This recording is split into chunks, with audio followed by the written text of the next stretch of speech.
ఈ విగ్రహ ప్రతిష్ట నిర్మాణం జరుగుతుంది. It will take another couple of years నిర్మాణం పూర్తి అవ్వడానికి.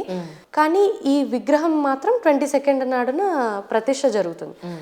ఈ ప్రతిష్ట ఏంటంటే ఇక్కడ రాముల వారు మనకి 5 ఏళ్ల బాలుడిగా దర్శనం ఇస్తారు అన్నట్టు. ఎందుకంటే రాముడు జన్మించినటువంటి ప్రాంతం కాబట్టి రాముడు ఒక కమలం పైన కూర్చొని బాణాన్ని పట్టుకొని విల్లుని బాణాన్ని పట్టుకొని చిన్న బాలుడి రూపంలో మనకి దర్శనం ఇచ్చేటటువంటి సన్నివేశం ఇక్కడ విశిష్టత అన్నట్టు. అంతేకాకుండా మనకి ఆలయము ఆల్మోస్ట్ 2.77 acres ఏదైతే ఉందో దాంట్లోని ఈ నాగర స్టైల్ ఆఫ్ కన్స్ట్రక్షన్లో జరుగుతుంది ఈ ఆలయం మొత్తం. సో అంత మన శిల్ప సంపద మొత్తం మనకు అక్కడ కనిపిస్తుంది. గరుత్మంతుడు, జటాయువు, ఆంజనేయుడు, సీతాదేవి వారు, లక్ష్మణులు, భరతులు, శత్రుఘ్నులు వీరందరి ఇవి కూడా మనకి కనిపిస్తాయి.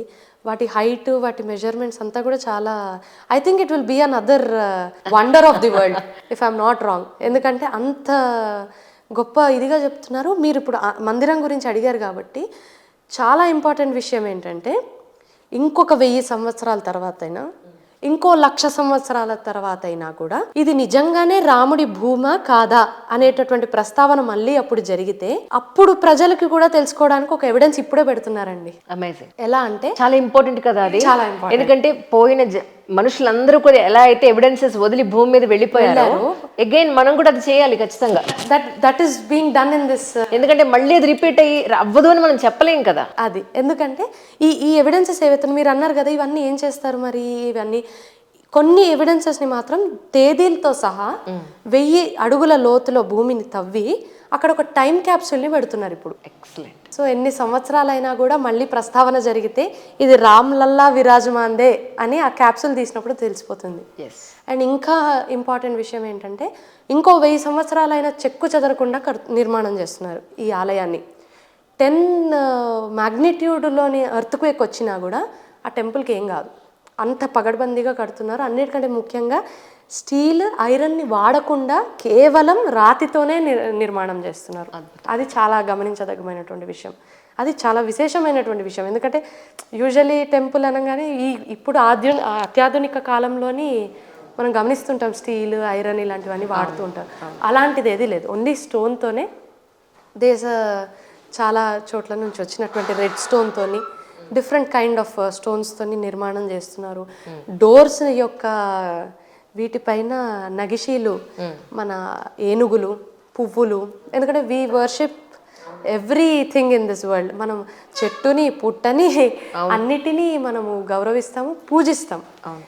అవన్నీ కూడా ద్వారం పైన చేయడం, అది బంగారంతో చేయడము కొన్ని ద్వారాల్ని, అలాంటివన్నీ కూడా చేస్తున్నారు. అలాంటి విశిష్టతలు కొన్ని ఉన్నాయి ఆ ఆలయానికి. మెయిన్ ఏంటంటే చాలా మనం గుర్తుంచుకోవాల్సినటువంటిది, బాగా ఎక్కువ ఫోకస్ ఇవ్వాల్సిన టైం క్యాప్సూల్. అది చాలా గ్రేట్ ఐడియా, ఎవిడెన్సెస్ అన్ని భద్రపరచడం అన్నది. కరెక్ట్. ఇవన్నీ ఒకటైతే నేను మొన్న రీసెంట్గా యూట్యూబ్లో ఒక వీడియో చూసాను, రైల్వే స్టేషన్ ఇలా ఉంది, ఎయిర్పోర్ట్ ఇలా ఉంది అని. అబ్సల్యూట్లీ, అవును, చూసారా? అంతే కదా. ఇప్పుడు ఒక ప్రదేశంలోని ఏదన్నా భూమి అవుతుందంటే దాని చుట్టుపక్కల కూడా ఆబ్వియస్లీ డెవలప్మెంట్ జరుగుతుంది. ఇప్పుడు ఆ ఒక్క ఆలయం వల్ల ధూపదీప నైవేద్యాలు వాళ్ళు వస్తారు, హోటల్స్ బుకింగ్స్ అవుతాయి, ట్రైన్లు, ఎయిర్పోర్ట్లు, ట్రావెలింగ్స్ పెరుగుతాయి, వంటలు వండే వాళ్ళు పెరుగుతారు, ఆలయాల్లోని పనిచేసేటటువంటి అర్చకులు పెరుగుతారు, ప్రజలు భక్తులు ఎవరైతే ఉన్నారో విరాళాల ద్వారా పెరుగుతారు. నాకు తెలిసి మొన్ననే, if I'm not wrong, Amitabh Bachchan గారు 10 ఎకరాల పైన ఎన్నో కోట్లు పెట్టి ల్యాండ్ కూడా కొన్నారట అయోధ్య దగ్గర. So that is a huge development. ఎన్నో డెవలప్మెంట్స్ ఇండైరెక్ట్గా జరుగుతూనే ఉంటాయి. అండ్ దట్ రెవెన్యూ, ఇది కూడా మనము మాట్లాడాల్సినటువంటి విషయం. చాలా మంది అంటారు ఎందుకు కట్టాలి, అక్కడ ఒక హాస్పిటలే కట్టచ్చు కదా, అక్కడ ఒక గవర్నమెంట్ స్కూలే కట్టచ్చు కదా అంటే, ఇప్పుడు వచ్చినటువంటి రెవెన్యూతోని ఆ స్టేటే కదా డెవలప్మెంట్ జరుగుతుంది. ఆ డెవలప్మెంట్ జరిగినప్పుడే కదా అక్కడ ఉన్నటువంటి వారికి ఆదాయం దొరుకుతుంది. ఆదాయం ద్వారానే కదా, ఈ వచ్చినటువంటి ట్యాక్సెస్ ద్వారానే కదా గవర్నమెంట్ స్కూల్స్ కానివ్వండి, హాస్పిటల్స్ కానివ్వండి నిర్మాణం జరుగుతుంది. ఏ మతం కూడా ఇవ్వనటువంటి ఎండోమెంట్స్ డిపార్ట్మెంట్ నుంచి ఏ మతం కూడా ఇవ్వదు, ఎండోమెంట్స్ డిపార్ట్మెంట్ మాత్రం ఇస్తుంది కదా. దాంతోనే కదా సగము అడ్మినిస్ట్రేషన్ నడుస్తుంది. సో ఇన్ని డెవలప్మెంట్స్ జరిగినప్పుడు దేశాభివృద్ధికి కూడా డెఫినెట్గా అది తోడ్పడుతుంది. అండ్ అన్నిటికంటే ముఖ్యంగా ఎందుకు కట్టకూడదు? ఎందుకు కట్టకూడదు రామాలయాన్ని? రాముడు హిందువులకి ధర్మానికి నిదర్శనం. రామో విగ్రహవాన్ ధర్మ. రాముడే ధర్మం, ధర్మమే రాముడు. రాముడు తండ్రి ఏమంటారు, ఇంకెక్కడ మహిమాన్వితమైనటువంటి నిర్మాణం కడతాడో అని భయపడిపోయి జైల్లో వేసేసి కన్న తండ్రిని, తాగడానికి మంచినీళ్ళు కూడా లేకుండా చనిపోయేంత వరకు ఆ తండ్రిని హింసించినటువంటి వ్యక్తి కాదు రాముడు. రాముడు పితృవాక్య పరిపాలకుడు. రాముడు ఎంతమందిని అంటే అంతమందిని వివాహం చేసుకున్నటువంటి వాడు కాదు రాముడు. రాముడు ఏకపత్ని వ్రతుడు.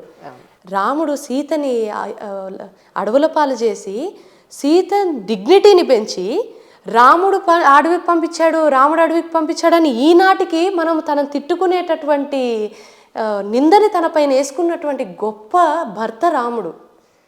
రాముడు ఒక గొప్ప నాయకుడు. శబరి లాంటి ఒక వల్నరబుల్ మహిళ వచ్చి ఎంగిలి పండిస్తే కూడా తిన్నాడు. ఈరోజు ఎంతమంది ప్రజాస్వామ్య నాయకులు అంత భక్తితోని అంత ప్రేమతోని ఉన్నటువంటి నాయకులు మనకు ఒక్కలన్నా కనిపిస్తున్నారా? చేతులు కడుక్కుంటారు వీలైతే. అవును, నెత్తి మీద ముద్దు పెట్టి యువతలకు వచ్చి తుడుచుకున్న వీడియోలు కూడా చూస్తున్నాం. నాయకులు కూడా ఉన్నారు. అవునవును అవును. రాముడు అటువంటి వాడు కాదు. అవును. రాముడు భరతుడు శత్రుఘ్నుడికి పరిపాలించుకోండి అని చెప్పినటువంటి ఒక గొప్ప అన్న. అన్నిటికంటే ముఖ్యంగా తను కౌశల్యకి పుట్టిన కైకేయి కోసము అడవులకు వెళ్ళినటువంటి ఒక గొప్ప మనసున్నటువంటి రాజు, మనసున్నటువంటి వ్యక్తి రాముడు. అటువంటి రాముడి కోసం ఎందుకు నిర్మాణం జరగకూడదు? అటువంటి రాముడి భూమి ఇన్ని సంవత్సరాల పాటు భూస్థాపితమయ్యి 3 లెవెల్స్ అండి, శుంగుల లెవెల్స్, కుషన్ లెవెల్స్, అన్ని 3 లేయర్స్లోని 3 స్ట్రక్చర్స్ కింద దొరికితే 500 సంవత్సరాల తర్వాత బయటపడితే రాముడి ఆలయం ఎందుకు నిర్మాణం కాకూడదు? అవును. ఇది నాగరికత, మన దేశం, మన సంప్రదాయం, మన సంస్కృతికి ఒక నిలువెత్తు నిదర్శనం కదా. అవును, డెఫినెట్గా కావాలి. అండ్ అడ్మినిస్ట్రేటివ్గా మాట్లాడుకుంటే డెఫినెట్గా అక్కడ డెవలప్మెంట్ కూడా జరుగుతుంది, ఆదాయాలు, ఎంప్లాయ్మెంట్ అన్నీ పెరుగుతున్నాయి కదా. అవును అవును. ఆ భావనతో చూడాలి చూసేటటువంటి వారు కూడా.